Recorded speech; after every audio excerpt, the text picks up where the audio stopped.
talk to me about like going from bomb diving 20 meters, maybe like just sort of like almost just forcing it, to what was some of the things that allowed you to start getting down there and hanging out there? Like Slowing down. Yeah. Slowing down. That's the biggest thing. Like when you've got pressure on yourself to get deep and like you're flustered and you're not breathing up very well, you're never going to have good bottom time.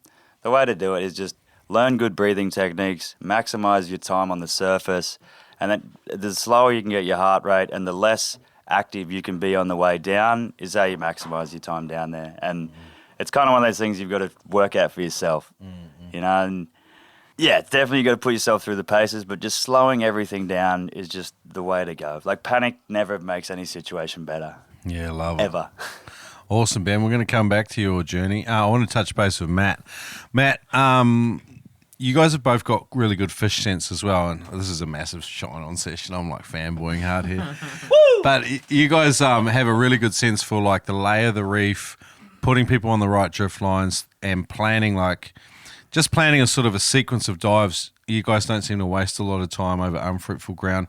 Talk to me, Matt, if you can, about some of your rules of thumb for like a good spearing session. Like what are your do's and do not do's with regards to hunting in particular? With hunting, yeah, as you're saying, it is definitely better to find a correct mark, especially out at the reef. I find that it's a bit of a boom and a bust cycle with the reef and where it's growing, what tidal movements are doing. A lot of it is just like 100% exploration and finding out what actually works for the ground that you're hunting on, whether it's the lagoons or like a deep reef edge. And you need to learn the tides as well. The tides play a very crucial role out at the reef. The tides at the reef have their own natural eddies and currents and which ways that they do. And if you look at a chart, the chart's not going to tell you everything that you need to know. You honestly just need to get in the water, figure out what the drift's doing, mark it down, remember what works, which way the tides run on what point, and honestly, find the pressure, find the bait, find where everything's happening, and find that mark. Don't spend countless hours in the same spot where it's dead. Move. You know, like I'm not being critical of anyone in particular, but like when you're learning, sometimes you sort of get carried with the way like, oh, sweet, I've had my surface interval, I'm ready to dive, and then you just dive regardless of sort of what you're over. Talk to me about looking for bait. Like, what am I looking for? I'm doing a drift dive. I'm humming along the surface. I'm ready to dive. When should someone time their drops?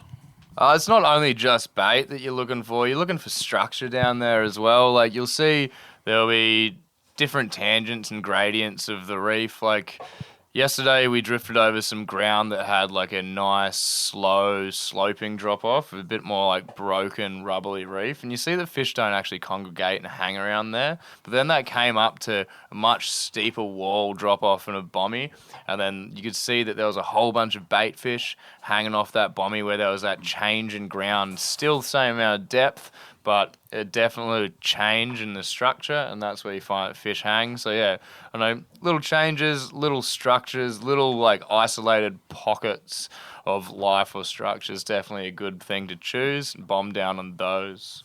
Yeah. Yeah, I think also a thing that helps is just kind of knowing your species and their behaviours.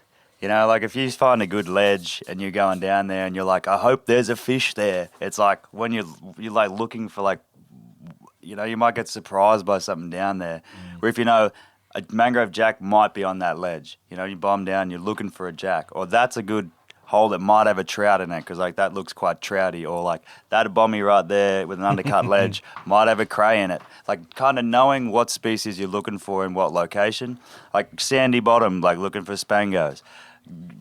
Staghorn coral looking for like a tusky pit. It's like kind of knowing what species you're looking for to drop on the structure helps a lot. And I know that people that are starting out might not know that, but just spending time down there without pulling the trigger is a great way to work out how fish operate and where they might be. Where you're likely to find them, yeah. Yeah. Do you think it's just like that, you know, this is a saying in like the business world or the self-improvement world, like 10,000 hours is like your minimum for mastery of something?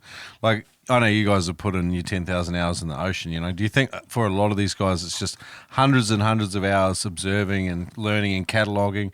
You're saying, like, I'm looking for a ledge and it's trouty.